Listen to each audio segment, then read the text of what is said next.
In. And there we go. Good evening, Lazi-low.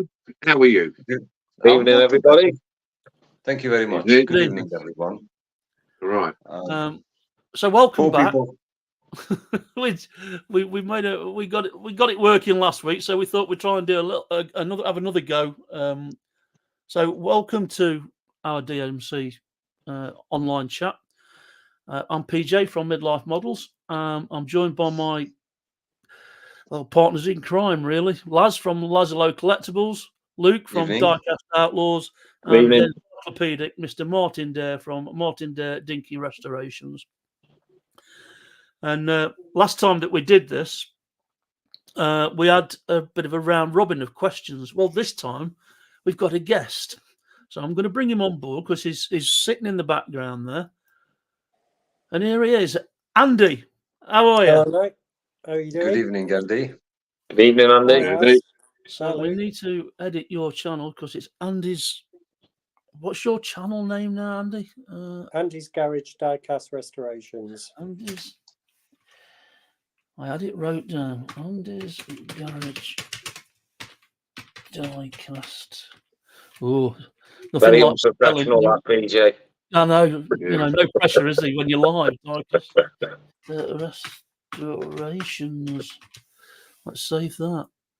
There we go. Excellent. No pressure. Four So, people as I was watching. saying, welcome along. We was in the tavern last night, our virtual pub, and we picked on Andy. He didn't. Well, I don't think we gave him much of a choice, really. It's like, Andy, turn up. We're going to ask you some stuff. Okay. And what we did last time, as I say, what we did last time was we had a 10-question round robin that we all answered.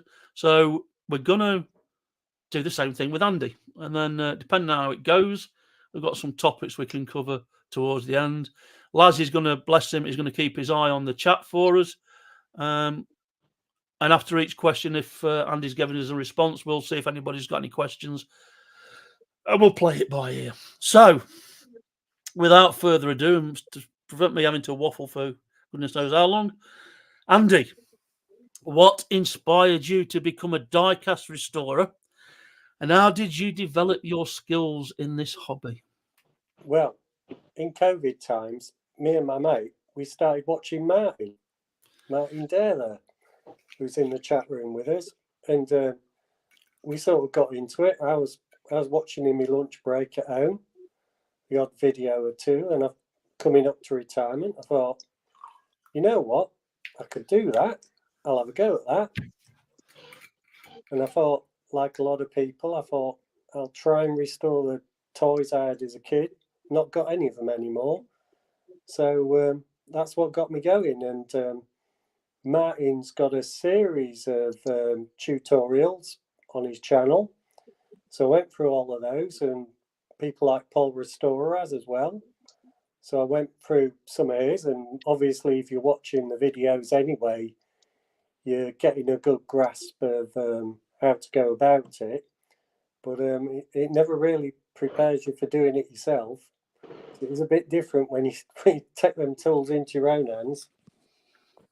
It's all about confidence, though, isn't it? It's about having to go and see how it goes, really. Yeah, and on my channel, there's all the restorations I've done from the first one, which was a little jet plane, a Boeing 727, and a Crescent Toys Jaguar SS100.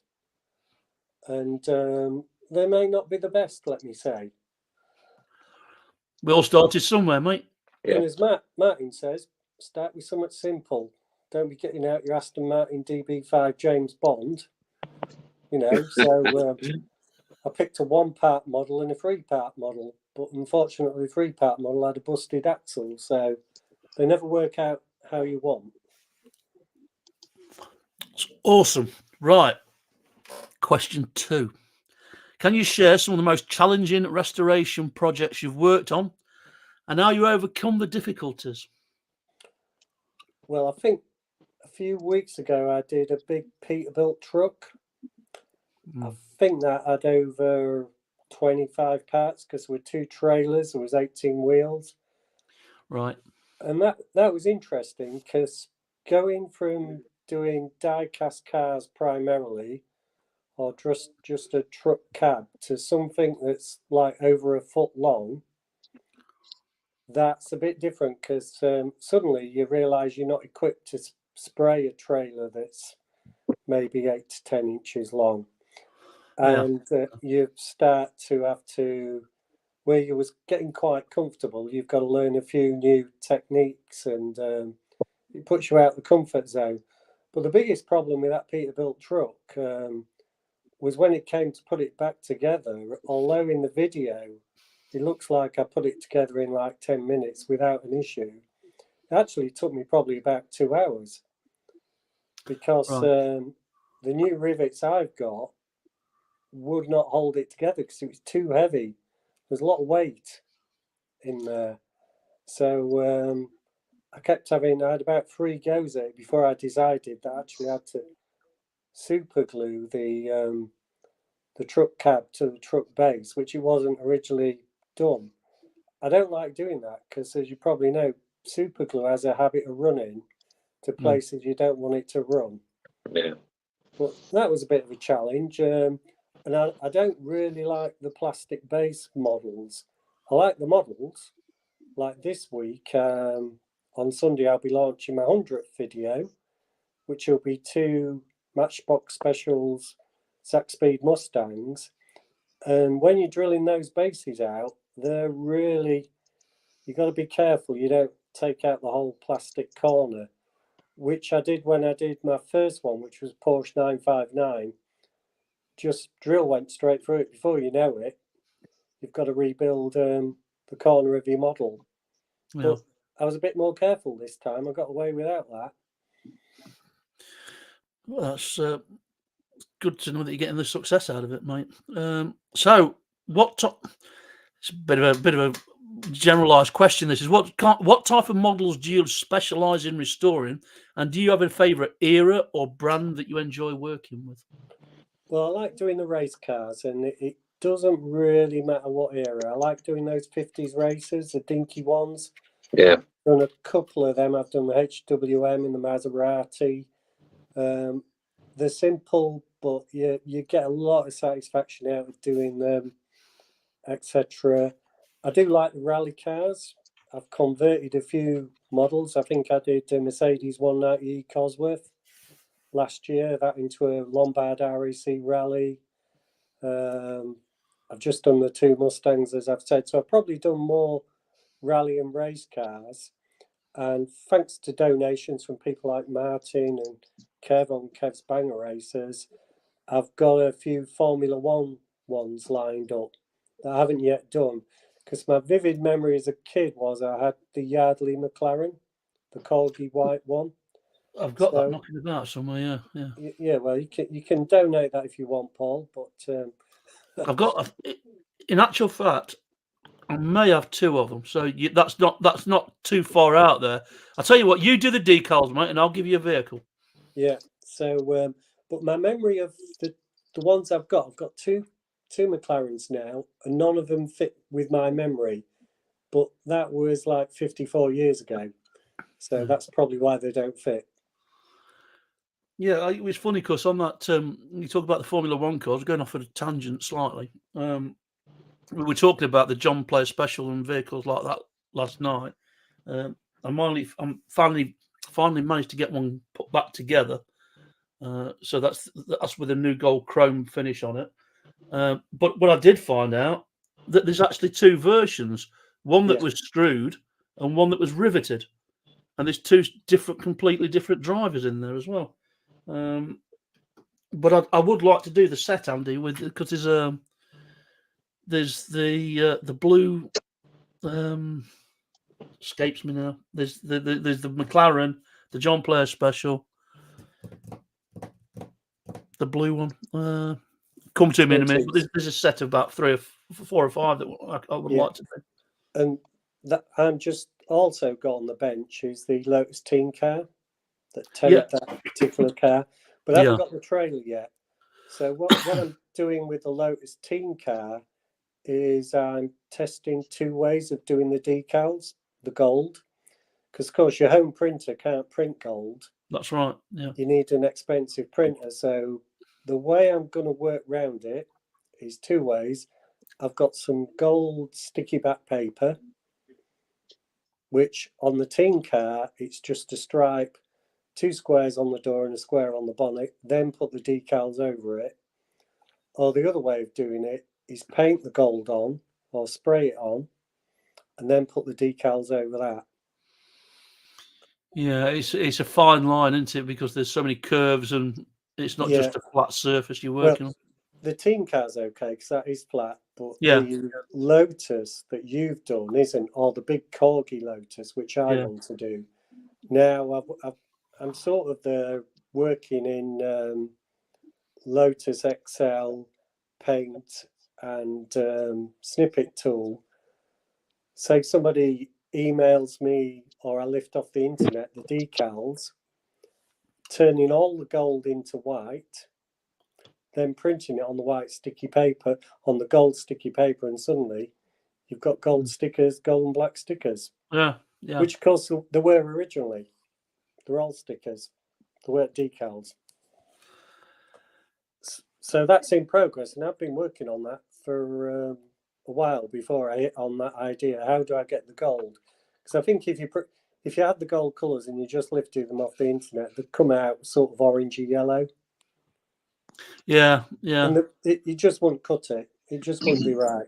Well, it's interesting because when I first had the you talk about 54 years ago. I think the John Player Special came out in '73, so I was 9 when my uncle gave me the set of the Lotus Elite, the trailer, and the John Player Special.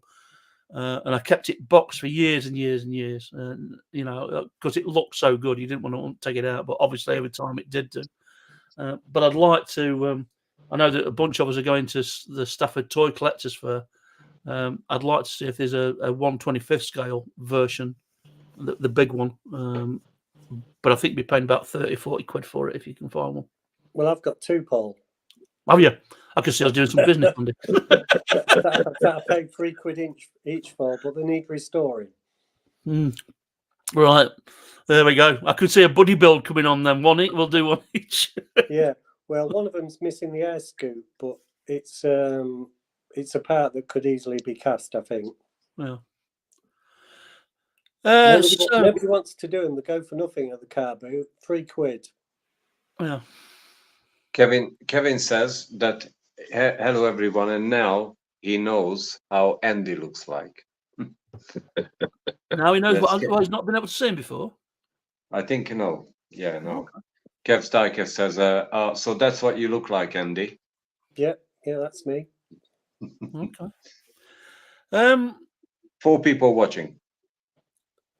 Question 4. How do you approach the restoration process from initial assessment to the final touches, ensuring both accuracy and quality? Well, I normally go to the car boot and buy whatever I like that takes me fancy. So I've got a drawer full of, and a box full now of donations and stuff. And I just look through them and do which one I want to do next. What I try to do now is I generally have about 4 or 5 on the go to get one video out each week. So if one hits a problem, like my Mustangs were a bit late, so I popped in that Herbie one last week. Yeah. Which was really my film style one, film and TV coming up. So, but the Mustangs, I wasn't quite ready. I wanted to just do a bit more on the decals. I had to reprint some decals for the blue one. So it delayed me a bit. What I tend to do now, and I don't always do it, is try and pick one that's complete or not damaged.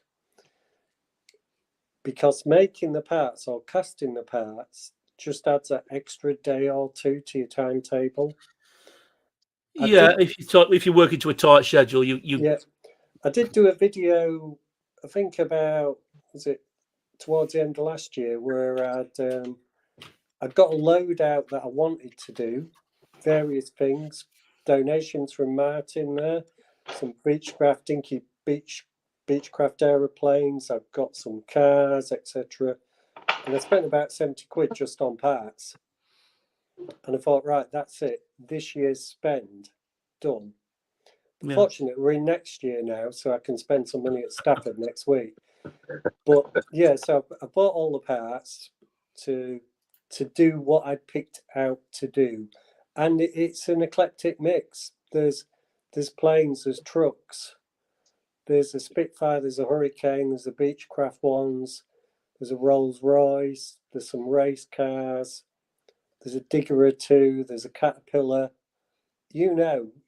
And what I think is, if you want to get people watching your channel, you've got to have a bit of variety. Nobody wants to see you keep knocking out 1950s Formula One racers. Well, I don't know about. We'll ask Laz, Luke, and Martin. I mean, I pretty much, like a lot of people, went back and purchased all the toys I can remember having as a kid. So it might have been a lot of the Jerry Anderson stuff, the Lotus Elite, the JPS special. I can remember that. Shadow Mobiles, this kind of thing from UFO. I don't, but about you, Martin, what was the first ones you were looking for? Well, I personally can't remember all the vehicles that I had when I was a kid, because, like I say, because we moved around a lot, and I wasn't allowed to have a lot of toys, if you know what I mean.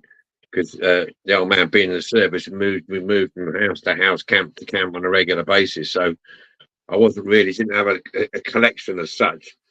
But the ones that I do remember was the driving school car. That's one that seems to stick in my mind. And obviously some of the older Dinkies, because they were sort of more of my era, and some of the very early Corgis, but to be honest with you, I can't really remember, except for that just one, that Austin driving school car. It's the only one I can really remember. I know I had more than that. I think at my grandmother's house, where I used to spend a lot of time when I couldn't go abroad with the family, I had a lot of Matchbox, and I remember the little yellow cement truck, the one with the sacks on the back, the little yellow Matchbox with the cement sacks on the back, flatbed lorry. I remember that one. But apart from that, I can't really remember what I was as a kid regarding the Corgis and Matchboxes. So, I just like the look of them. Now, I know they were about, and I've seen them about, and I just like getting in what looks tired and fed up and redo it, So I can't really remember. What about you, Luke? What drew you to a specific model when you first started? Mainly, like, growing up with my dad restoring like old cars from the 60s and early 50s. I tend to like that's the kind of thing. I love American muscle cars. That's my thing at the moment. Yeah. Like you've seen the last few videos, I've been doing cars that I've owned in the past, which I wish I'd kept hold of them now because they're worth a fortune. But anything, if it's got a nice shape to it, yeah, I'd like that. I'm made up with that little Corgi I bought the other week, the Mercedes 300L SL, or SL. I'm looking forward to doing that one. I'm just struggling with the colour on that. I don't know what colour to do it. Stick it out there, get some choices, mate. Well, because I think it was gold plated or chrome gold. Well, obviously, I'm not going to do it that colour. So that's what we're after. Is anybody in the comments? Drop us any hints. Yeah. So if anybody wants to give Luke a suggestion of what colour he should paint his vehicle, drop it in the comments. While we're thinking about that, welcome back everybody in the comments. New and old. My mum is here. Martin's. We'll use Martin's phrase. All my old favourites and new people that have joined the chat. So welcome along, everybody. Be copywriting you now. I'll no doubt get a belt. Hello, Laz's mum. How are you? Hello, Laz's mum. Hello. No. Laz, what drew you to your first vehicle? What did you look for? My first vehicle was a Matchbox king size Volvo. Right. I don't know. I did like the model, and I think that was almost the only one in that package. Looked sorry, so I was thinking that looks easy. It's obviously a bigger size, so yeah, I think it was easy to take it apart. You know, it looked quite simple. The windscreen looked okay. It was painted over, but it looked all right. And the parts were, you know, almost perfect, but you know, needed a restoration. And I don't know. I was thinking that it's going to be a big hit, that Volvo, which is actually over 1,000 views now, but that's nearly a 4-year-old video. So, but I do like you know, the Lesney cars. They are very easy to work on, and I do like the size of them. You know, they look like a little diamond when they're finished. I They're mean, really it's funny. cute. You say Lesney cars, but I know we have a bit of fun over Majorette. Majorette, yes. Majorette. But I used to say, instead of Lesney, I used to say Lenzi, and JMO, you corrected me that it's not Lenzi, it's Lesney. But the reason I say that about the Majorettes is the chassis and the inner workings of a Majorette is so much easier to work with than some of the Matchbox, and you know. Yeah, the suspension is easy to take. Yeah, the wheels are easy to the take little off. clip, inside. I think it's a fantastic idea. Yeah. Right. So, Andy, number 6. Hey. We're getting there, mate. How do you source replacement parts for vintage or rare diecast models, and what challenges do you face in finding authentic components? Well, Ask questions either. You can tell I haven't written them, can't you? Well, I don't know. well, like everybody else, I'd probably use one of the retailers that we all know the names of, or now I've joined the DMC Facebook group and a few others. You know, I put out a request for a template for a windscreen, made my own. Recently, Martin sent me the grill and headlights off a Dinky Saab 99 that apparently he couldn't buy anyway. So thanks to Martin, I cast my own parts, and I hope to be doing that one soon. And if it's decals, I just make my own, as you know. Yeah, it's a thing we're all trying to get into. I'll hunt through the car boot and, you know, look for another model. But obviously, as we all know, you could be waiting years before you come across that Corgi or Dinky with the door or the perfect glass unit. Well, it's going completely off subject matter. I was waiting months and months and months for a reel to appear on Facebook that was the right price. And then I've got it, set it up, love it. And with 2 weeks later, the one that I really wanted came up. So what's the chances like? You just got to have the patience really for some of this stuff. Yeah, you just got to wait. Yeah. Right. Question 7. Can you share any memorable stories or experiences from your time as a diecast restorer, perhaps involving a particularly unique or sentimental project? I don't think I've done any sentimental ones. As a kid, I mentioned I've got the Yardley McLaren, and to be honest, the others I've got were the little Lesneys, the hovering and tipper truck. I had a bigger Lesney Matchbox trailer flatbed with 3 tractors on that you clicked on.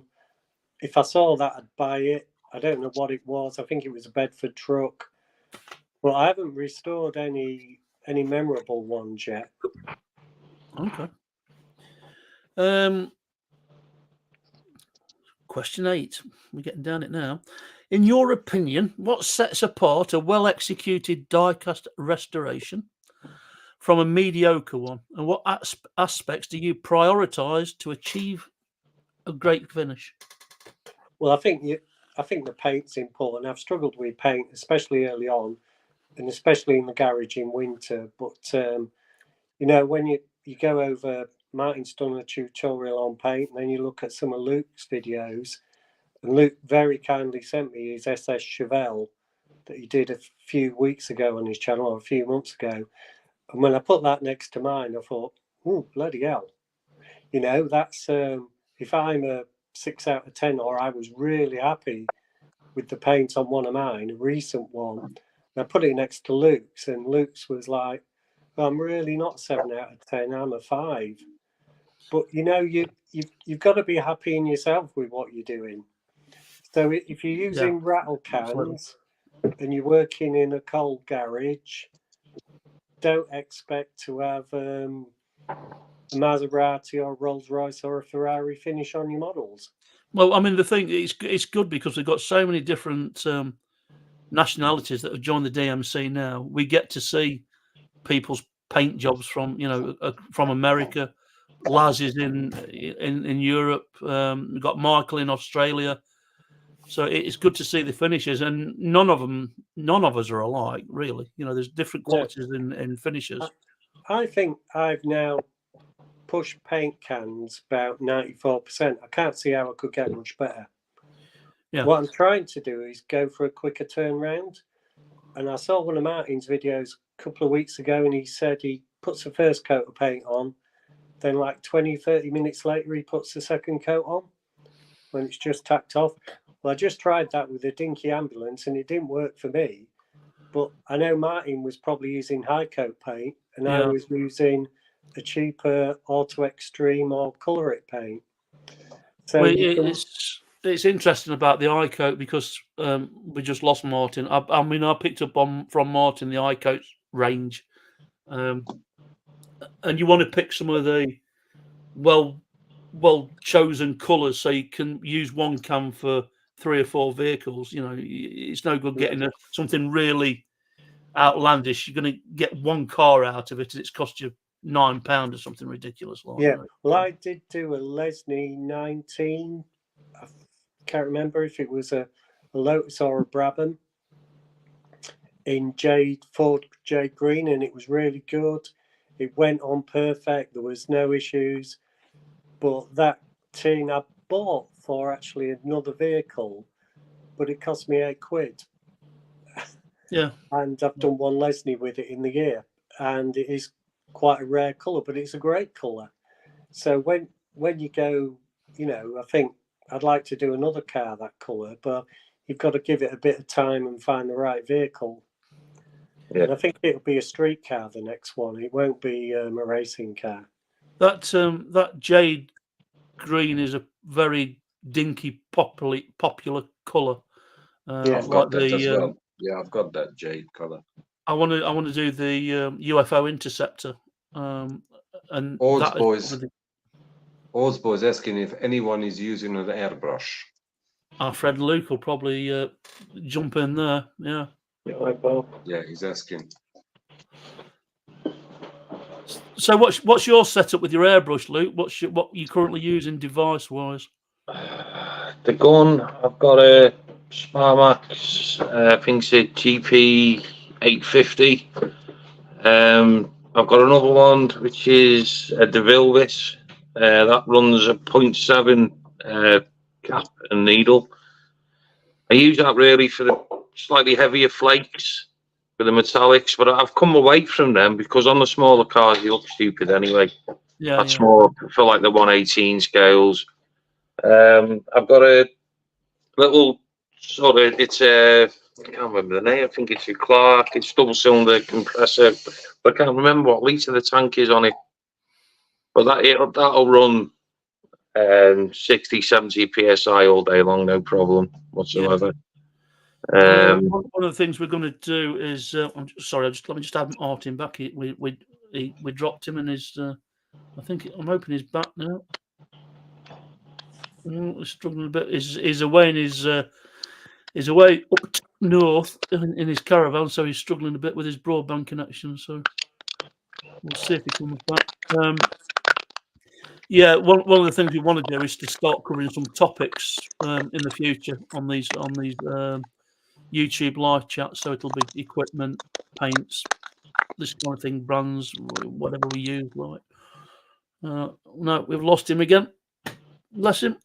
I don't know. This is a bit of a peculiar question, Andy.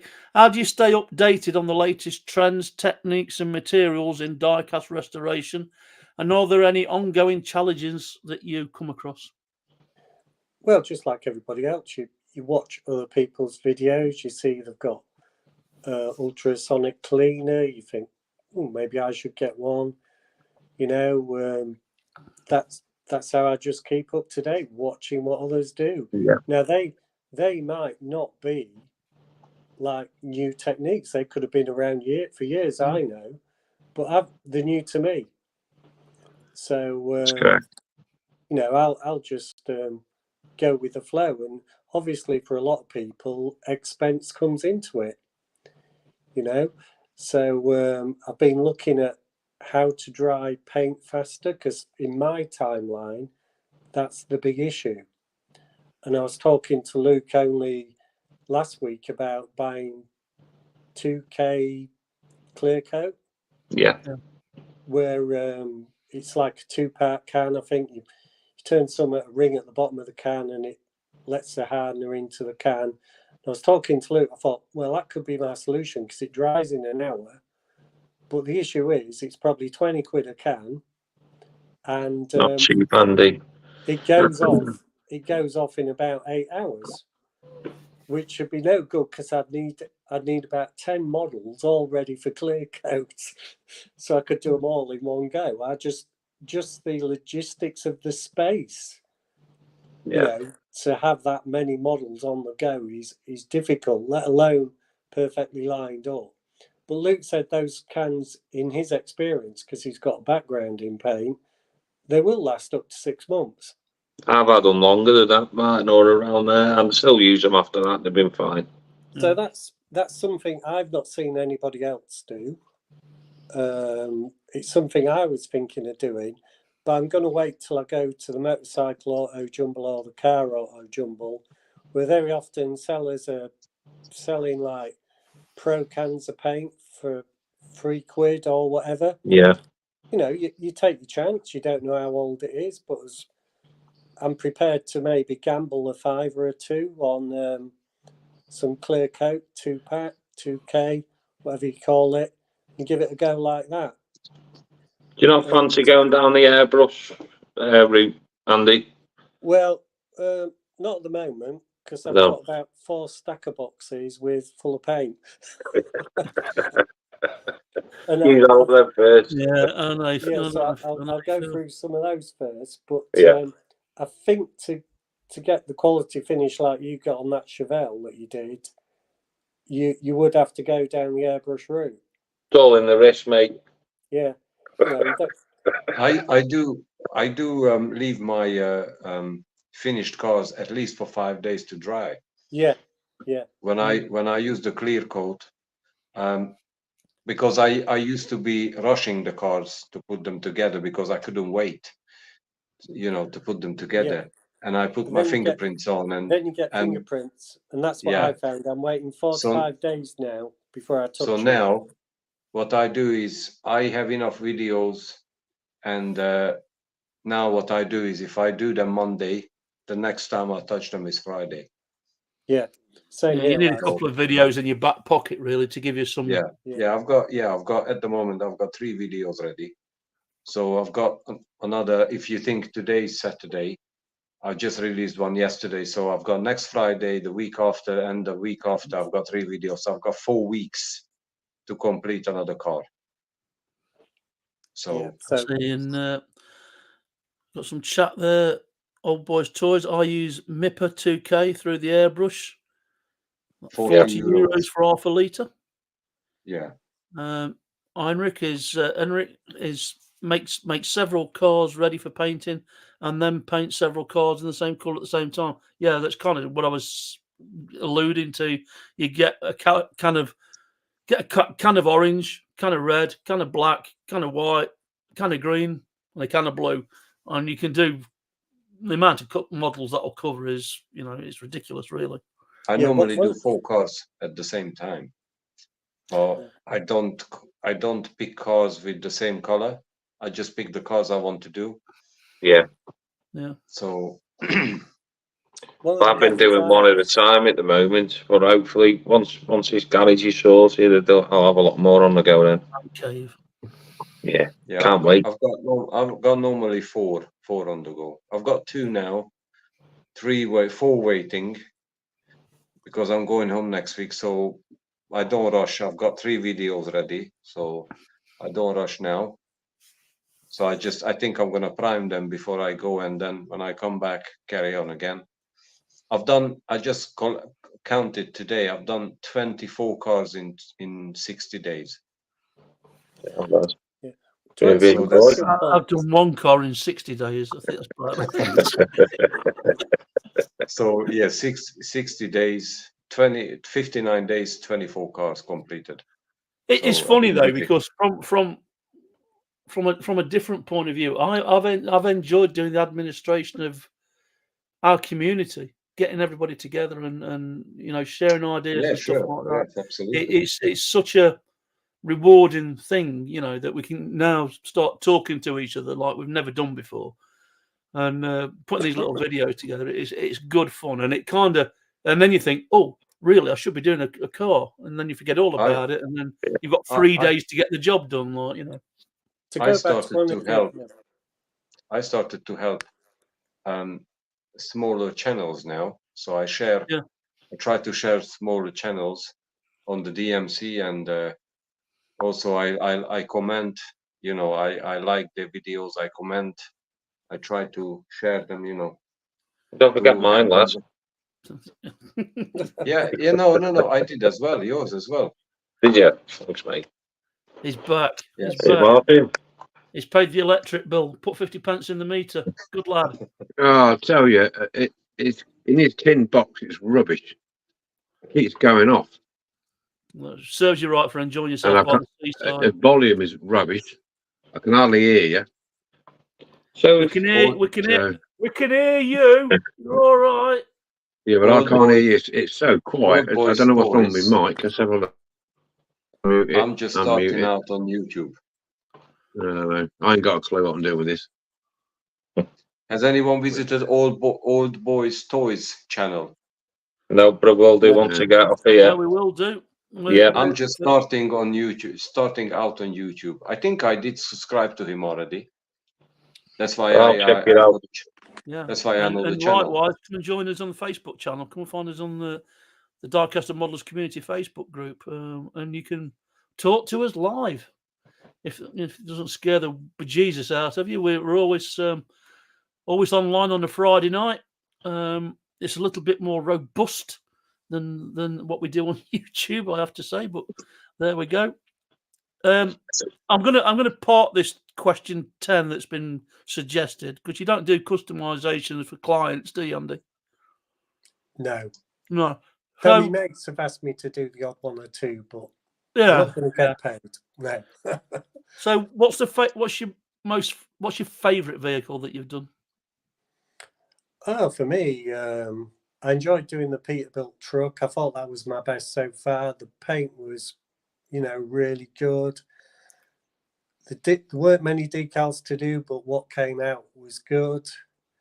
It was difficult. There was a bit of customization. I did a lollipop stick bed for one of the trailers.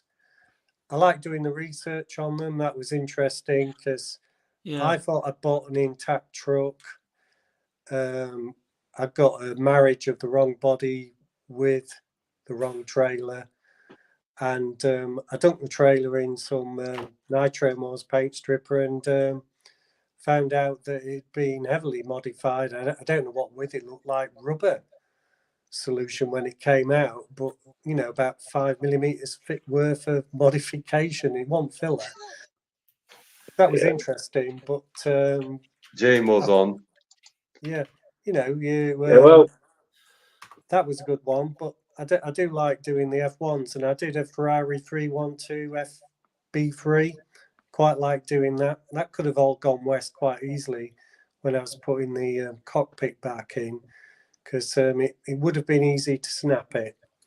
So that's the most dangerous part in restoration, I think, when you get to the end of the detailing and stuff, because if something goes wrong there, sadly wrong, and you can't retrieve it, that is a waste of maybe 6 to 10 hours and over maybe 8 days. It can drive you nuts. All the work that you put into doing a paint job and all that kind of thing, and you can scratch it all to hell by just putting decals on if you're not careful. You know, it's Or you can drop it, or you can drop it on in your spray booth on all the dirt. Yeah, that's happened.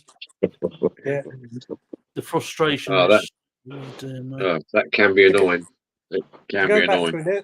To go back to an earlier question, Paul, I don't worry sometimes about getting the right colour and making it totally authentic, because if you've got cans, I think in the early days of, well, I've only been doing it a year, but I think I set my aspirations a bit too high onto what I could achieve. You know, everybody wants to be as good as, say, Martin or, you know, Paul restoring. You can't get to that level straight away. That's going to take time.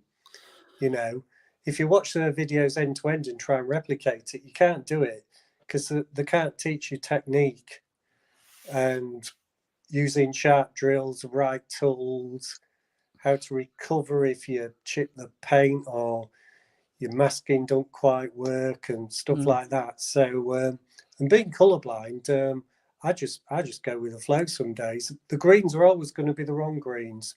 The reds will always be the wrong reds. Avoid yellows. Andy, I sympathise with you, mate, because I'm what you call shade blind, and I've had that for, well, since I was a child. And my dark, to me, like British racing green and black are the same. Dark green, British racing green, Brooklands green, all those different greens, they all look one colour to me, like mauves, purples, all those variations, they all look the same to me. Pinks, pink, different shades of pink, they all look pink, one pink to me. So, and regarding you were saying about getting the colour right, there's always been a lot of debate on with diecast or other cars as well, mainly diecast. Oh, you've got to get the shade right from the factory, but as Michael proved it on occasion, that you can get 6 Dinky or 6 Corgis side by side exactly the same, but they're all different shade wise. Because it's the nature of the manufacturing business they did. They weren't building cars for collectors, they were building them for children as toys. And they weren't that fussed about getting the shade or even covering the whole car completely, because if you look at some of the footage, you'll see the cars are put in a spray booth and they're on carousels and they spin around at high speed and the spray hits them, and the shades are going to be different. I mean, I've worked in the manufacturing when I worked for the engines, when I'm painting the engines, you'll start off with one colour at the top of the barrel. As it goes down, it gets thinner. You get another barrel which is a different shade. And I think with Corgi and Dinky, as long as it was ballpark, didn't matter. So trying to replicate a paint what's been on a model for 50, 60, 70 years, it's going to fade, and you can't really take your paint from inside because that's basically overspray. So whatever you do, as long as you're within, you know, the intolerance, I think that's fine.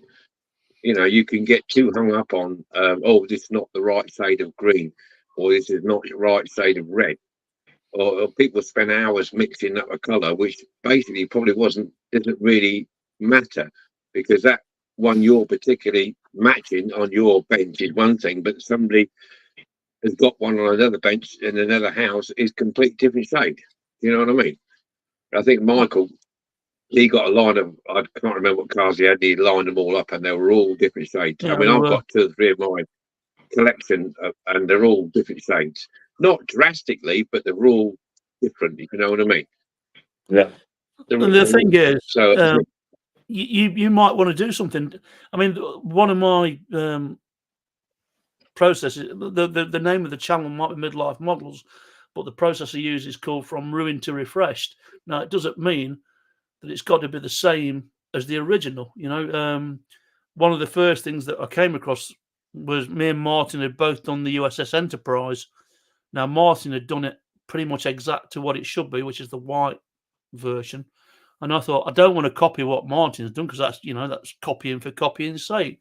So I did a studio version in different shades of grey to make it, look like the Smithsonian USS Enterprise. So we're not. If anybody thinks we're rivet counters, as the old phrase goes, no, we're not. We don't. We do it for the love of wanting to do it for ourselves, I guess, and some of the challenges that we do. So it's not.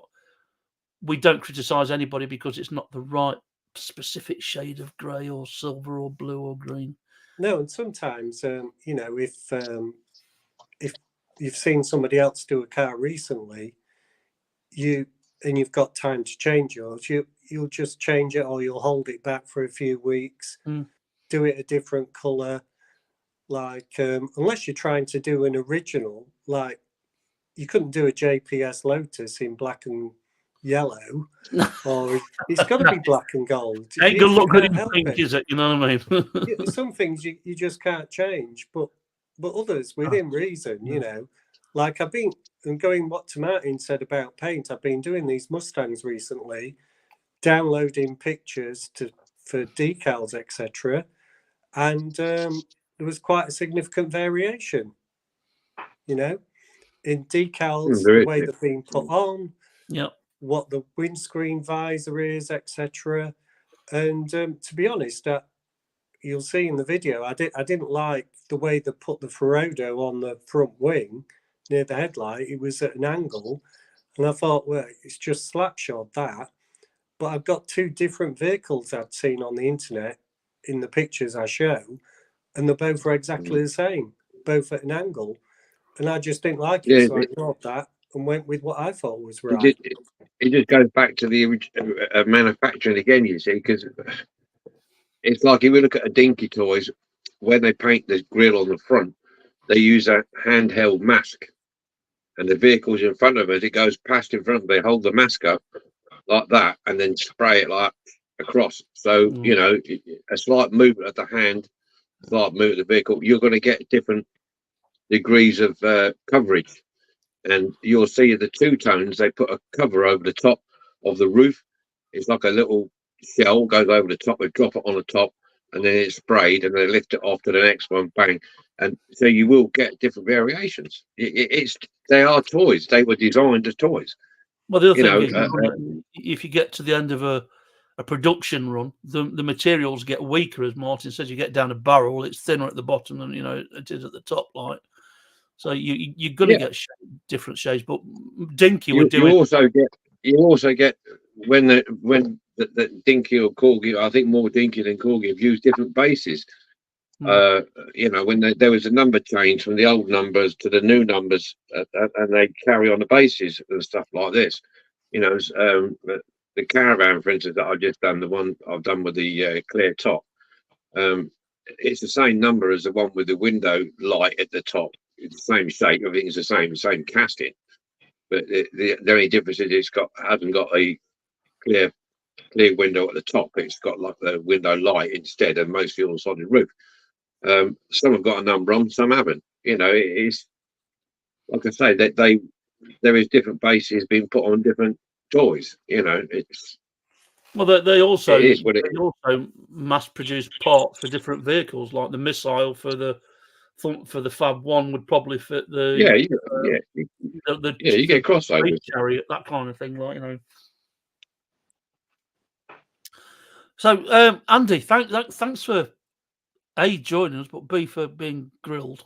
If I didn't feel it was too intensive, like. What we usually do for those that are watching and don't join us on a Friday night, we usually do a round robin. I'm trying to cut out the bad bits and just go straight for the good bits, really, because there's a lot of abuse on there at times.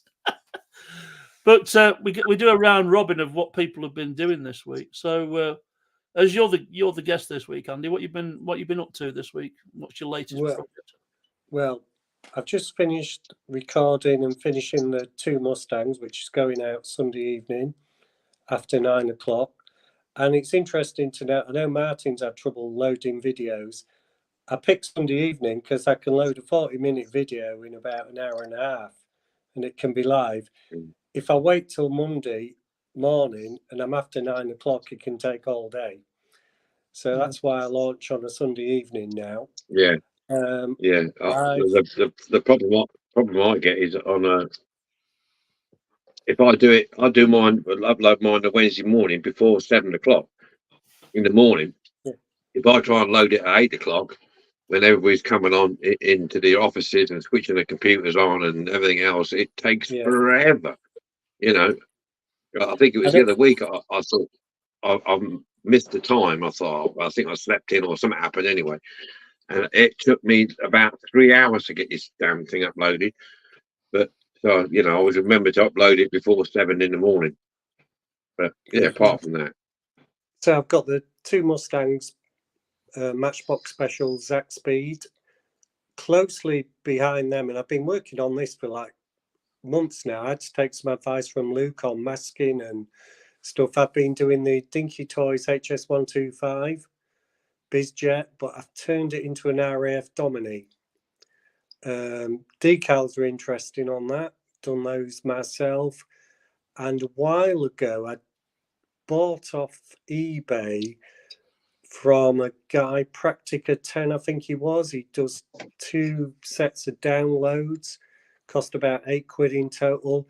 And I've now got at my disposal loads of Dinky boxes. And he had some Domini decals from an Airfix kit in there. And I couldn't recreate some of them because I couldn't find out what they were. There was a particular 2 on the Domini that I've now got. So that's coming up hopefully a week on Sunday. Behind that, and it's just gone back into paint today, is Dinky Toys Cadillac Superior Rescue Ambulance. Now that weighs about half a kilogram. That does. That's a beast. It's a big one. That one, isn't it? That's a beast one, and that's the one that Paul Restorer turned into the Ghostbusters one. But researching on that, there was a company called Miller, and Cadillac turned out these chassis, and they were coach built then by Miller, and Cadillac just gave them the whole chassis and the front forward from the front seats.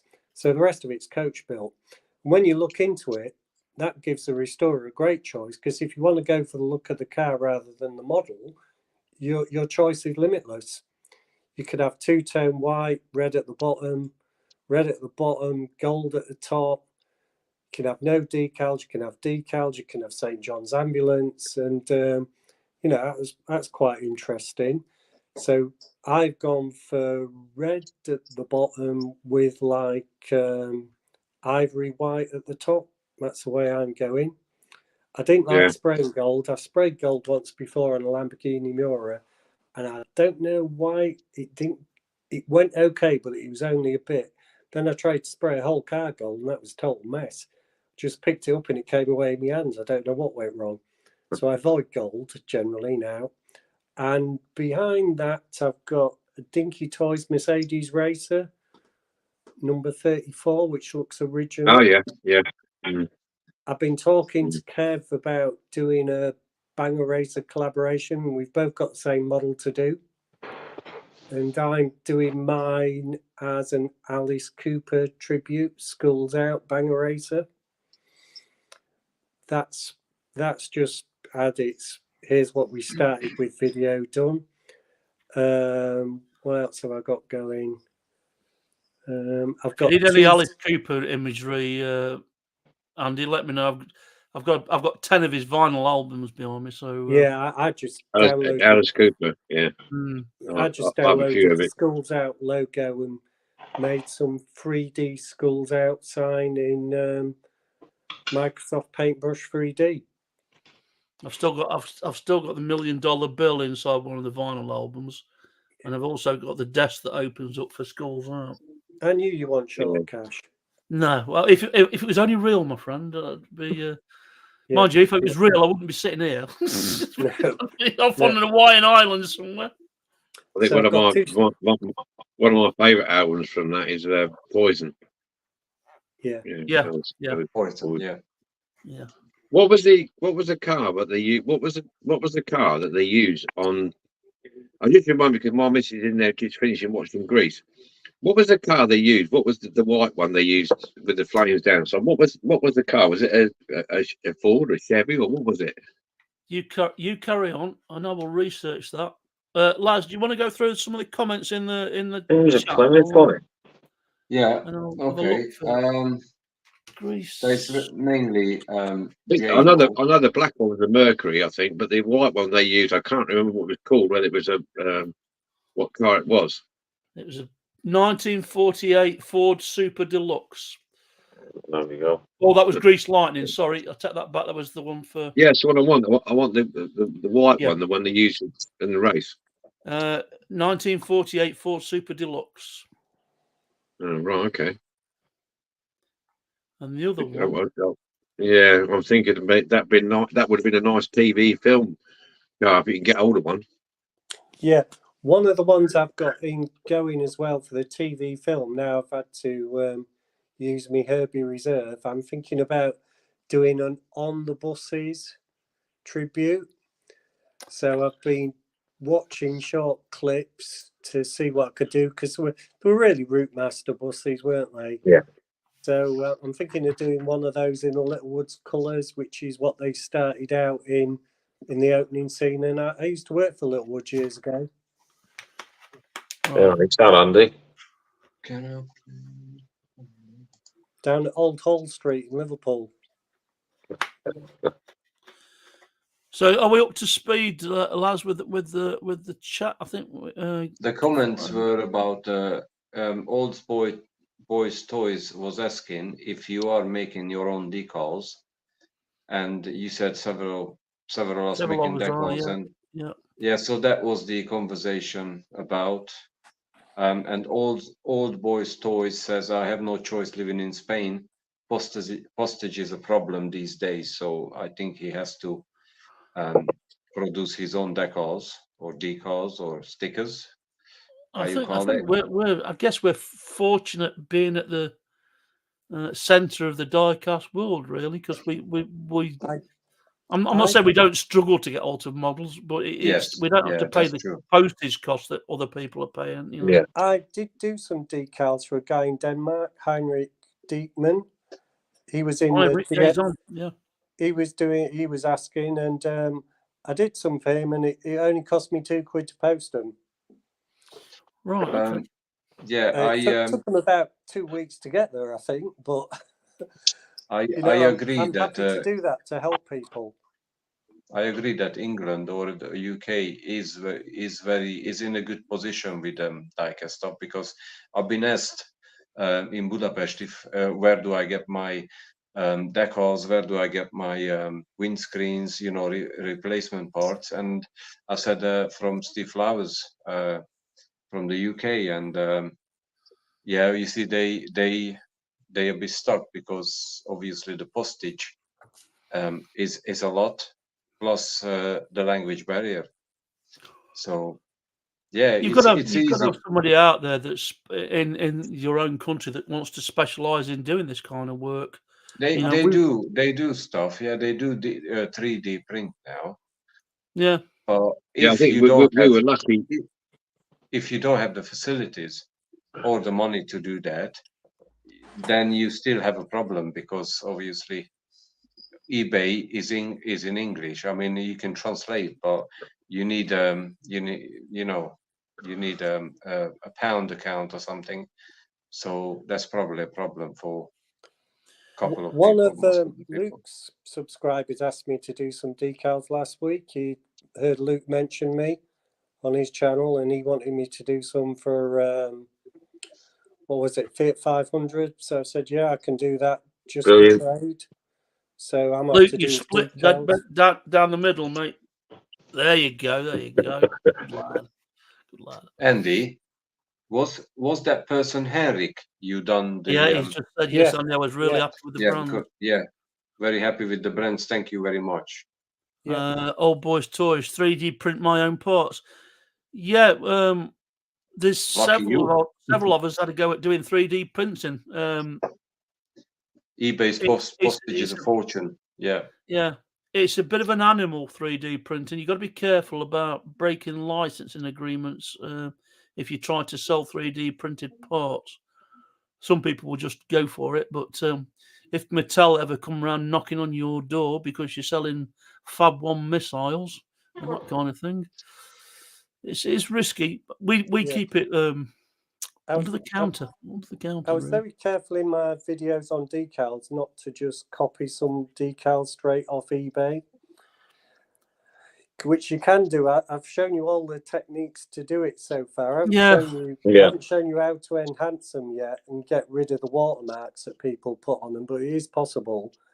But if you're doing a brand like Motul or Ford or Ferrari or Ferrodo, they're all available as free vector downloads, which are pro quality downloads. And all you've got to do is snippets tool them, copy and paste them and resize them. And what I sent to Heinrich, because I do my own, I print about, every time I do a set, say for Herbie, I probably had 3 sets of Herbie decals.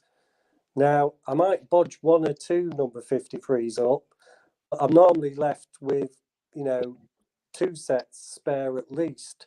So I just posted Heinrich all the spares I had, a lot of the spares I had from the stuff I'd done over the last year. I'm just gonna pick up on Old Boys Toys there. He says, I only print for myself, got a new printer. I'd be interested what printer you're using there, Old Boy Toys. We've had debates about printers in the past, and was it yourself, Andy, that said you had trouble getting decal paper through a printer last night? Yeah, I'd bought some printer paper, decal clear paper at a good price from a well-known Japanese online company. No, Chinese online Does it company. start with T and end with Moo, does it? Well, it could have done, and it wouldn't feed. It wouldn't feed through, but give them the due. All I said was this doesn't feed, and I got all my money back straight away within seconds. That's fair. That you can't argue with that. I mean, that's a good. Can't argue. It's all right to be taking the Michael a bit, but if you get your money back straight away, you can't argue with that. You got your money back straight away. And even eBay suppliers, I've been buying some, and I've had to cut it down because it's not quite A4. I've had to trim about 2 or 3 mil off it for it to work. So I don't know the origin of the eBay seller's paper, but when you're paying 80p to £1 a sheet for a piece of A4, you expect it to fit. Yeah. I mean, I brought a £200 LaserJet printer. Not based on advice, but I know that our good friend Tony Hughes had got the same printer, and I brought some what was classed as laser printer paper, and it wrapped itself around the drum, screwed the drum up, and the drum is £80 to replace. So that's frustrating. It is, and I've had stuff get stuck in. I just use a brother printer, inkjet. I've put it in my videos. It's not an expensive one. It's got a scanner combined, because in some of my later videos I do scan the models, and the scan of the models I put into Excel, so I can size and drag and copy the decals over the scan. But I still prefer the hit and miss method myself now, because I don't miss very often. 2 or 3 goes at printing, and I've normally got it spot on. But and I know LaserJet is going to be better quality, but as you say, it's laser ink's more expensive. I don't think paper's that much more expensive. You're looking at laser decal paper. You're looking at about £1 a sheet. So Bit I mean, more. Martin, we've all done decals for each other, you know, in the past and whatever you like. So if Martin was to say to me, and as he said to you, can you do his decals? You do a sheetful to make use of the you know. I think I did 5 sets for the Capri that Martin did.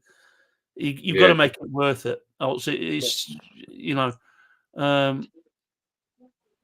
But there's 2 different methods. The thing with the laser printer is it's heat transferable. You know, the powder has to be heated on, and if you start heating up that decal paper, I think that's what's caused the adhesion, if that's the right word, to bind itself around the drum and screwing the drum up. What you can't seem to go online and do is go, I'd like a printer for printing decal paper. And if anybody can find the answer to that golden goose question, I'd love the answer. I was just seeing that Old Boy's Toys is saying he's got his 3D printer is an Anycubic 5 M5S Pro and a Canon IP720. Is that Yeah, I've seen that one. Toys I watched his video. I watched his video on that one. It's a good video, actually, setting that up. Okay. Yeah.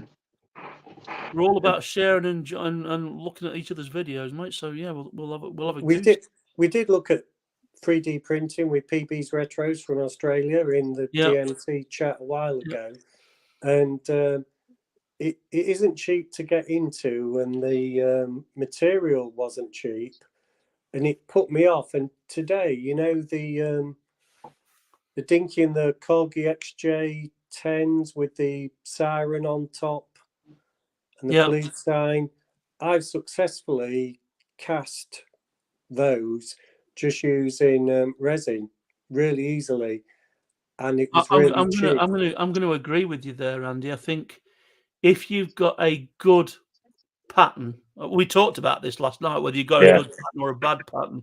If you've got a good pattern, I'd be tempted to go more with the molded process than the 3D process, because that 3D printer, it can print for an hour and a half, and then an hour 31 it screws up for whatever reason. You know, it can be pretty unpredictable.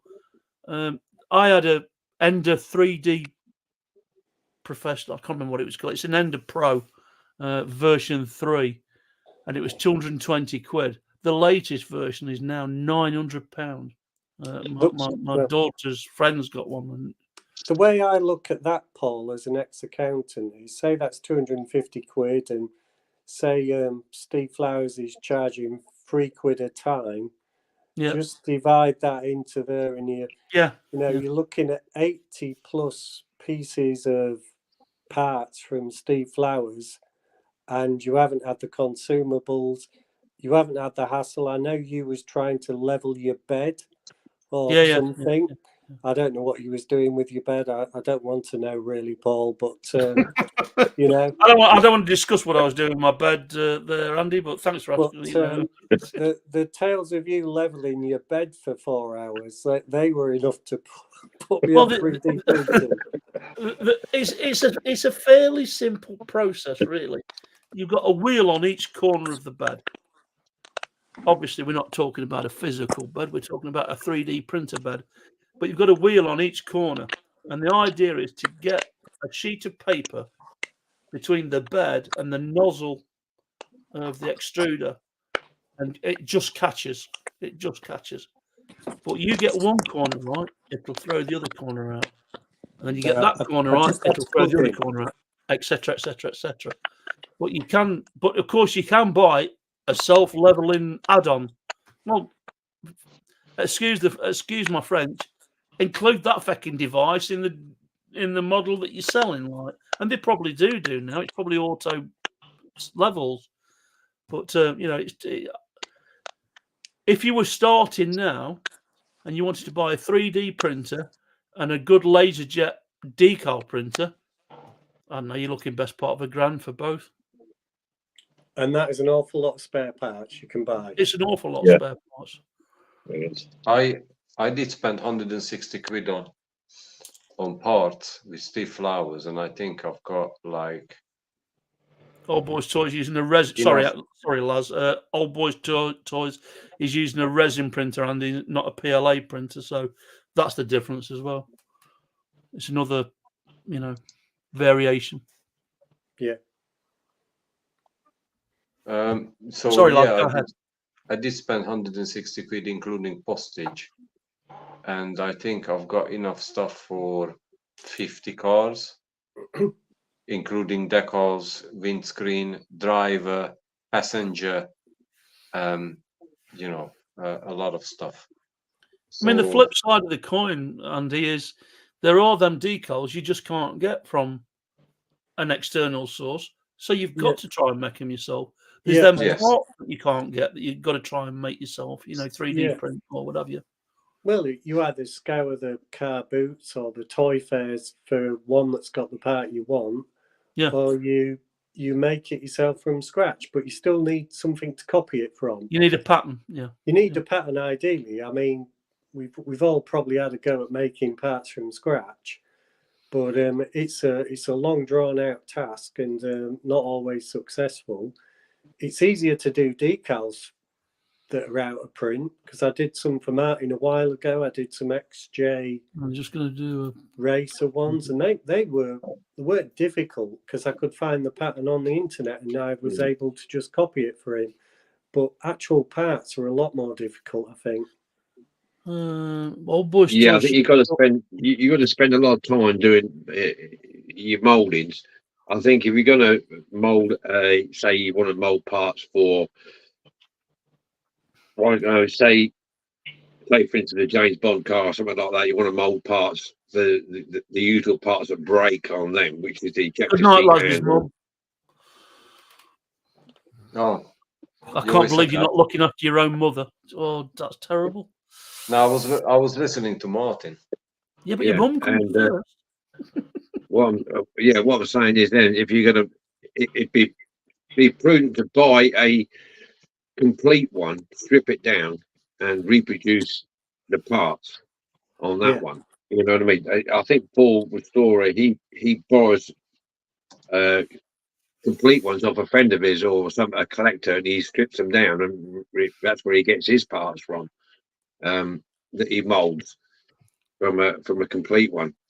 So it's worth doing. If you're going to, especially on cars or vehicles that you want to do a few of, if you want to replicate parts, it's always best if you can get a genuine part and mold it yourself. I think the most difficult thing to replace is a windscreen. You've got to go for a replica part. We've all struggled to make, unless you can do proper vac forming with the right clear resin. It's a difficult process to try and emulate that is. But the good thing is, once you've made the mold for that windscreen, then you've got it for a long period of time. Because if you make the mold and you make it a resin mold, and then you can vac form over top of that as many times as you want. So you've always got that mold if you ever come across another vehicle. Yeah, it's swings and roundabouts. It depends what you're actually trying to do with the hobby. Are you trying to replicate lots of different cars, or are you trying to do? Are you restoring them to sell them, or I think if you're going to mold parts, then if you're just doing a one-off, like you say, Lazi, you can buy them from Steve Flowers or any other reputable dealer. But if you're going to do them to sell, because I know a lot of people restore James Bond 007s and Batmobiles and particular ones that I took as a resale, then that's okay. Then if you do your own molds, then you're okay. You're going to save yourself a lot of money in the long run. If you're doing like we do, restore it, put it in your cabinet, and one off, is it worth making a mold just for one window screen, which you're probably never going to use, buy another one again? Yeah, it's not going to be. I mean, to go back, if you're doing to go on further than that, if you're going to do code 3s, like a lot of people that like Fraser Martin, a lot of people do code 3s, then a 3D printer is ideal. Like Samo Ron, it does its own wheels. You know, it's those sort of things. If you're going to do, I think a 3D printer is ideal if you want to do Code 3 work. You know, put different beds on backs of lorries. You can put spoilers and arches on cars and stuff like this. You know, then yeah, I think then a 3D printer is good because you can then sell those parts on to keep funding what you're doing for yourself. You know, if you like, you know, if you're doing, if you find a good casting and you want to, like a Mark 1 Escort, and you put a new 3D print a set of forest arches and a front spoiler and stuff like this for the Escort, so the Dinky Escort, then you could probably then sell those because a lot of people buy them because, you know, they could rally up their Ford Escorts and then the decals are endless, aren't you? With all the different types of rally spec decals you can put on an Escort, Mark 1 or Mark 2. So that's where I think a 3D printer would come in handy. But if you're just doing a one-off, like me personally, I'll do one or maybe two to put in a cabinet, then I don't think really moulding is. Time I've bought it and moulded, the mould's going to sit in the cupboard and that's it. Unless somebody else wants a windscreen, but the chances of that could be, I don't know. I want to come back to a question that Enric's asking in the chat in a moment. At DMC. Just following up on what Martin's saying there. When most of us first started, I would guess we started with a fairly simple vehicle, you know, where it's a chassis and a body and you respray it and job done and screw it back together. But it's human nature that you start to progress and do more difficult vehicles. Hence, then the need, you think to yourself, I'm going to do a Fab One. I'm going to do a mobile. I'm going to do, you know, a Batmobile. So that's your end game to progress to that sort of level. You know, the likes of what Martin has done and what Corgi Bob have done, those kind of things. So then you think to yourself, I need to learn some other skills. And I think that's a good thing about this hobby. You can start off fairly simple and stay at that level if you choose to do so. You know, pick your models that you're comfortable with doing, or you can think to yourself, well, I've learned that skill now. I'm fairly comfortable with it. I'll move on to making tires or 3D printing. But it's all about cost. I mean, the amount of tools that I've replaced that were basic with something like you've gone from using a file to using a Dremel. Well, there's a cost involved in that, you know, so it depends how far you want to go with it, really. If you think you only need to buy a Dremel once, if you look after the Dremel, then you can use that for a long time. Yeah. And you still can use the file as well. Yeah. Well, I think, sorry, Martin, go on. I'm just going to say, just to end that bit there, that unfortunately, when it comes to the TV type cars like the James Bond and like Batmobiles, Chitty Bang Bangs, all those type of vehicles, it's always the same parts what are broken. Yeah. Yes. You know, if you look, it's always either suspension is broken, or the ejector seat arm lever is broken. It's always usually the same parts, and you can buy maybe 2 or 3 of the same vehicle, and all the parts are broken of the same particular one. You know, because that's the weakest point. Yes. So if you can get a good one and mould that part, then you know for a fact if you're going to be all right. I mean, I've got 3 of those Black Beauties, and every single one of them has got the suspension broken.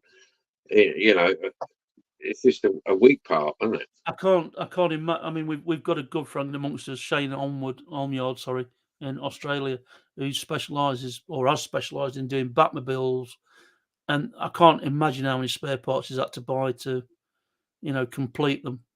The flutes for the missiles, the orange interior suspension, the aerials, they're all plastic parts, and they're the first ones to go.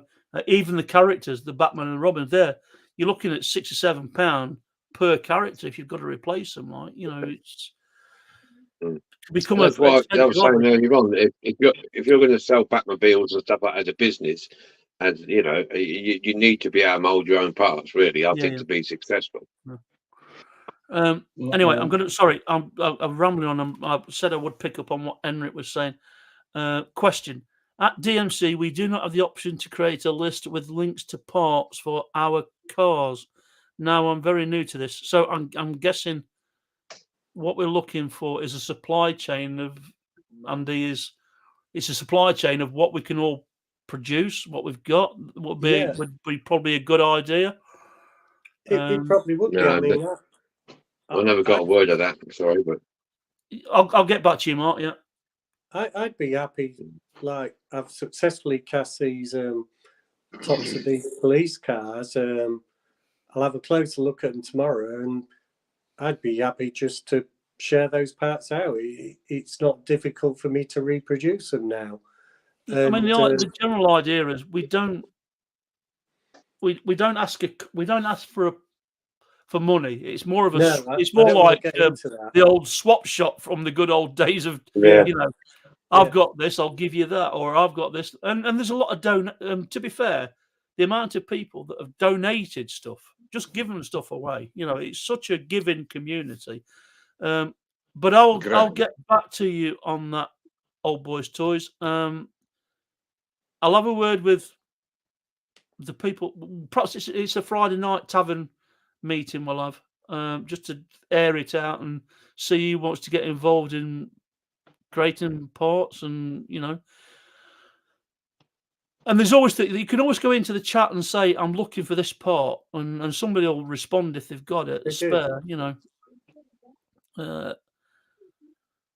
Well, Old Boys. What's your name and address? Graham. So Graham, Old Boys Toys has been helpful. Yeah. So Graham, please ask in the chat on the Facebook group. Ask in the chat if you're after a part. If you haven't already, by all means, send any of us a friend's request on Facebook, and also Henrik as well, because Henrik was asking the question. Yeah, Henrik. Yeah, Graham. I just asked what's his name, because Old Boys Toy is a bit long to always say. So Henrik, we will have a chat about creating a list. I'll write it now. We won't forget that. We take requests very seriously. Yeah, isn't there, if I can pick it up, I can't hear very well, make it all echoing and stuff, but the gist of it is there is a Facebook page that does buys and sells and trades in spare parts. Isn't that what Bill does? Bill Digger Garden on Facebook page. Chris Knight's one of them, isn't he? Yeah. Chris Knight's. If you're a member of two groups, ask twice. Somebody's going to respond to you. Can I ask that if Graham is from the UK, or because he's that's in not Spain? a I think Graham is. Yeah, he's not a Spanish name, Graham. No, he might be an expat. Old Boys, Old Toys. Yeah, he's in Spain. Yeah, English guy in Spain. Yeah, he's got a couple of good videos out. I'll have a look. Yeah, he's done a plastic kit, and he was doing his 3D print a bit there. Yeah, it's worth a look. I mean, yeah, no, I picked up on him last month sometime, I think. And yeah, I did. Yes, sometimes we get names mixed up. Real names don't always translate to Facebook and vice versa, so we don't always know who everybody is. So I do apologise if we're not picking up on names. I think this gives us quite a good way of moving forward to talk about certain topics like 3D printing, moulding, and this kind of thing in the future. So if we haven't got a guest, which we have with Andy this week, bless him, there's plenty of topics to go through. And if anybody's got any suggestions they'd like to ask any of us, we've got the encyclopedic Mr. Martin Dare, and we got JMO Pimp My Diecast in the chat. Some of the best minds that I've asked in the past have helped me out, and we've got new people that have got quite a depth of knowledge that are joining us recently. So always, there's no daft question. Always ask the question, and always ask for an idea that you might have for the channel or whatever. Like, I'm going to plea now. I'm going to do a plea deal because no, born in Canada but lived in the UK before moving to Spain. Okay, Graham, with you. Okay. So a Canadian. from the UK to Spain? We have set up a Patreon channel, Patreon page. There's only one price on it, which is $5. It works out at £3.75 if you want to help us out. We have to pay a license to do this on YouTube. If anybody would like to pay towards that, it'd be more than it'd be greatly accepted. You know, to help us out. Like we can only if we don't pay for a license, we can only do 2 people at a time. And me and Laz kind of worked through this. We did the Facebook route, and there was only me and Laz could get on. And I'd like to. We're trying to replicate what we do on a Friday night, but with a more professional. Civilized It's version. a bit hard, really. Right? There's a more lot of talking civilised. over. It's there's a lot of people drinking, especially me, usually on a Friday night, and we talk over each other. So we're trying to curtail that on Facebook so that everybody gets a word in. Hence, we're asking pointed questions and a guest. So going back, we did ask Andy what he was doing this week. Luke, bless you. We may have gone over this last night already, but if you wouldn't mind showing us the escort, if you've It's got still it. here. I see. Hasn't one picked it up yet. So give us a bit of history, mate. There she is. I've done a replica of this. This is a Corgi, or was a Corgi, 1.3 GL, and I moulded all of the skirts. Oh, where are we? From Valence, and the rear spoiler, all out of body filler. I mixed the body filler with a rubber filler, about 20%. Just makes it more durable, a little bit easier to work with. Once it's gone off, it's like concrete. So can I ask you, Luke, what was that? Is that a how do I put it? I'm going to say fantasy vehicle. That sounds a bit weird. Is that based on an actual car, or is it? It is. It's an RS Turbo Series 1. Okay. It's about, I think they come out about 83 or 84. Another one I had was an 84. Yeah. But a lovely car. I just wish I kept it. My missus maybe got rid of it. Swapped it for a Rover. One we had tested. But It just so happens, buddy, I've got a Ford Escort 1.3 GL sat in my toy box behind me that I might be sending up to you for a bit of a kiss. yeah. Turn it into that. I was going to add some minutes to it, but my cousins fell in love with the car. So like I said last night, I'm doing a deal with a Black Beauty, so yeah, that's going to be going to him. Well, that's what we do. We like wheeling and dealing. It's a bit Yeah. like You say it's it'll be another car I can restore on the channel, so it's a bit more content. I haven't got one of them yet, so and I know we'll look after it, so I don't mind. My good friend, Mr. Laz from Lazi-low Collectibles. What have you been up to, buddy? Yeah, I did show the cars yesterday. I've done 4 cars this week, and just started 2 new ones yesterday. A Matchbox Ford station wagon by Lesney. That's one of them I started, and the other one is the Wrecker, the small one by Lesney. So they are on the bench, and I have finished a couple of Lesneys. The evening news, first with the news van, Bedford van, a mini Corgi Toys Austin 7, and what else I've done? A couple of Mercedes 230 SE by Matchbox, the convertible ones, and the Horsebox by Lesney, regular wheels with metal grey wheels. So yeah, I think 4 or 5 cars are finished. The ones that you showed us last night looked exceptional, mate. I've said it before and I'll say it again. The paint jobs that you get on your models are outstanding. I do enjoy work. working on the Lesney ones. And the gaffer, Oh, you've got a spooky door opening behind you there, mate. And is the dog up there with you? Martin. Martin is What his you door's say? You going, talking to me? yeah, your door's going backwards and forwards behind you, mate. I can't hear. I can't hear you, mate. It's just it's all I'm getting. All right. Do you want to know what I'm doing at the minute? Then is that what you're asking? You're asking what I'm doing. Go for it. Yeah. Mate. I'm doing the Austin 1800 Land Crab by Dinky. That's in paint, but it's still dry now. I'm doing the K17 low loader matchbox king size with the bulldozer on the back. That one, and I shall be doing for the TV challenge. I shall be doing the Black Beauty. Hopefully, get that one done without any too many problems. So that's what I'm doing when I get back. And hopefully, when I get back, I get a better reception because it's terrible reception in here. I've been really struggling to hear what's being said.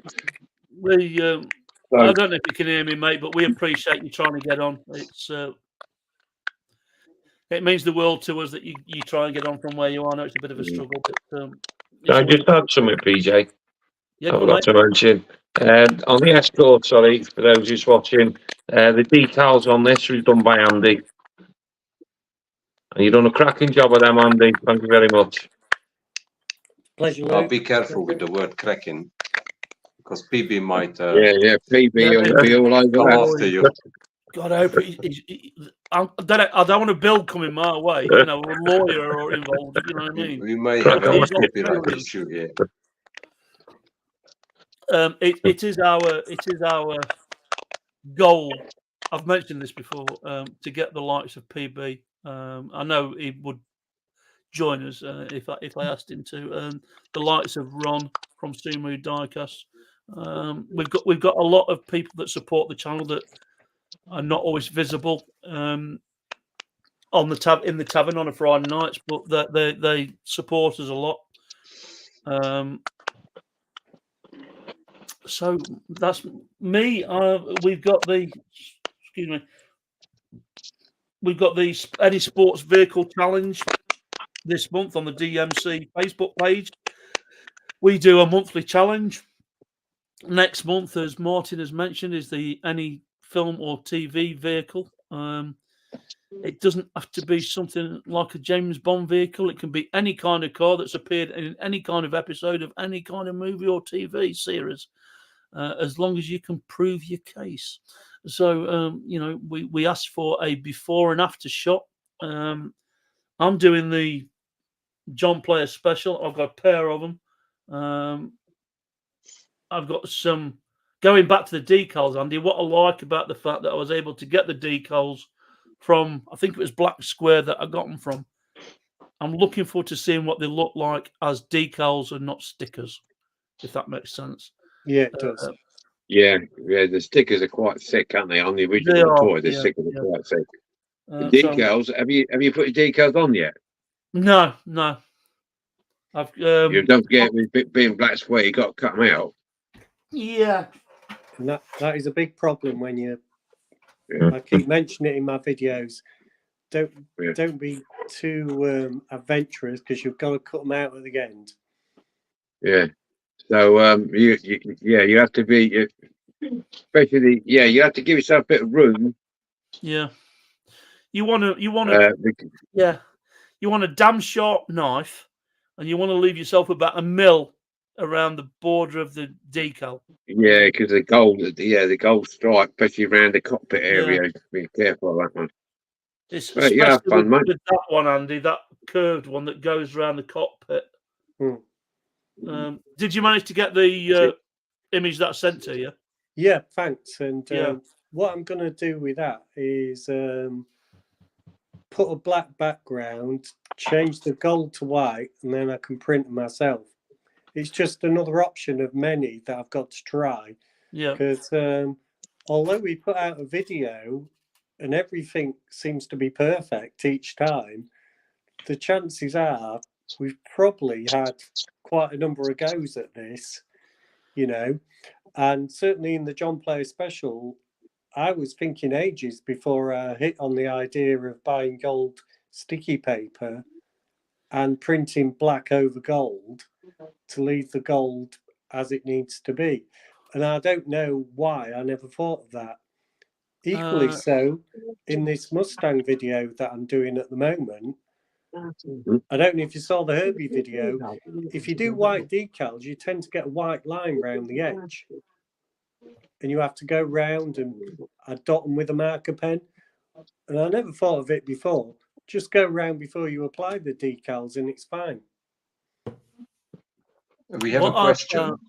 Go on, Laz, sorry. We have a question. I know you've seen that. Does anyone know how Bob Willis is keeping? Play apps asking. Out of the five of us, Martin would probably know. But the only thing that I know for definite that Bob's wife was ill. He took time out to look after her, and I'm going to stop there because I've got no other facts. So I assume it's just something along them lines. I've got nothing. I've got no evidence or facts behind it. Martin spoke to him in the past, so he may know. But it is sad that Bob has stopped making videos. Some of them could be a bit testing, but he made some cracking videos, and started a lot of people on the trail of doing diecast restorations. He certainly did. I watched some of his videos before I started, him and Martin's. Yeah. It is what it is. We've lost people. People have passed away. Since I started doing this within the last 3 years. I can't remember what the guy's name was, but his son's taken over the channel. Yes. You know what I mean, Laz? I'm sorry. I Yes. do apologise. I can't remember the guy's name. But that. I Sadly, remember he's signing off. What's his name? It was old. Yes. Something. I know we got old boys' toys, but it was something from the United States. Yeah. He was one of the groups. He wasn't in the. Yes. He was doing Tootsie Toys and. Yeah. Yes. Somebody, JMO might know if he's still online. He might be able to fill us in. His son took over. Yes. But sadly, that's the way of things. We thought we didn't know what was happening to Marty's Matchbox Makeovers, but Marty was moving out, and then he had troubles with his satellite link and things like that. It'd be nice if we could ever get hold of Marty. It'd be great to get him to come and join us for a session, Yeah. But Opa's Diecast. Opa, that's it. Well done, Laz. Well done, mate. Opa, yeah. So Opa sadly passed away, and his son's taken over the channel. Yes. What can you say? It's sad, but it's life, isn't it? It is. Mark, have you got interference in the sound, or is it just me? There's some clicking. I don't know where. Yeah, I've got it. Lazi, I've got it in this ear as well. It might be the strength of Martin's signal trying to connect and reconnect and connect and I don't know. I've got. So anyway, Play Apps, welcome to the chat.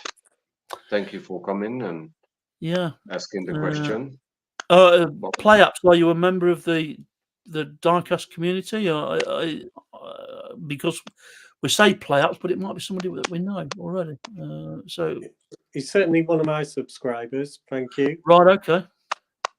So thank you for joining us. Please consider subscribing to the DMC YouTube channel. I feel like I always seem to sit back and think, I hate it when people say, can you subscribe? Can you do this? Can you do that? And do the other? And I find myself doing exactly the same thing as what I don't like doing. But it is what it is. It helps us get out there and get more people involved in the channel by. You don't ask, you don't get. Exactly. Yeah, you can try, and it's all voluntary. It's all free. It's all voluntary. If you choose to be a Patreon, to help us out with the licensing for the streaming software, that'd be great. We're not asking for the earth. It's only we're trying to cover. What did I say? It was, Luke, £19.75. Yeah. I think a month we're trying to cover. And if we can get 6 or 7 people involved, that would help us tremendously. I appreciate that we can't have everybody online every week, but there's a lot of people that are Patreons for channels that never get online at all. So any help would be much appreciated. Definitely. So he's back now. There he is. I think. Sorry. I think let dogs out. Dogs out. Let's go out. He sorted the dog out. Martin, that was a question. If anybody knows how Bob Willis is keeping. Yeah. The last I heard that he's spent a lot of time looking after his wife, because she had that problem with her spine, didn't she? She was really poorly, and I think he's spending a lot of time looking after her now. So that's as far as I know. Yeah, as far as I know. I haven't bothered to. I haven't emailed him and asked him, because I think it's like, you know, I don't want to intrude on his personal life, if you know what I mean. But hopefully he'll post a video at some point. Hopefully. Yeah, I don't, you know, apart from that, you know. I don't want to. It's probably not the forum, but I thought he got a bit disillusioned with the whole thing to a certain extent. But there's also as Martin says, real life comes first. You know, for all of us, you know, it's about you. We've all got family; they come first. One of the things we do, which I'm pretty proud of, not just me, but we're always concerned about our members' families and how they're doing, and because we're a bunch of nosy bitches, really, we like to know what's going on. We've made some good friends. Some of the wives of some of the members that we've made good friends with, even Lazi's mum, bless her, has popped by and said hello. So there we go then. So once again, Andy, many thanks for joining us. It's been an absolute pleasure, as always. Who we're going to pick on next week, who knows? Thank you for inviting me. Enjoyed it immensely. It's a pleasure, mate. The pleasure is ours. We will run out of guests at some point, and we'll actually start talking about topics, but I think we'll start to add one topic on at the end of a question and answer session at some point, probably next time we do this. I've got a Gary Barlow face mask if you need another guest. Gary Barlow. Well, there you go. You just lowered the tone, Andy. You just lowered the tone, mate. Yeah. We're getting back down to Taverner's area now, aren't we? Yeah. I've got David Williams as well. All right, boys. I could bring along Buffy the Vampire Slayer, but she won't say a lot.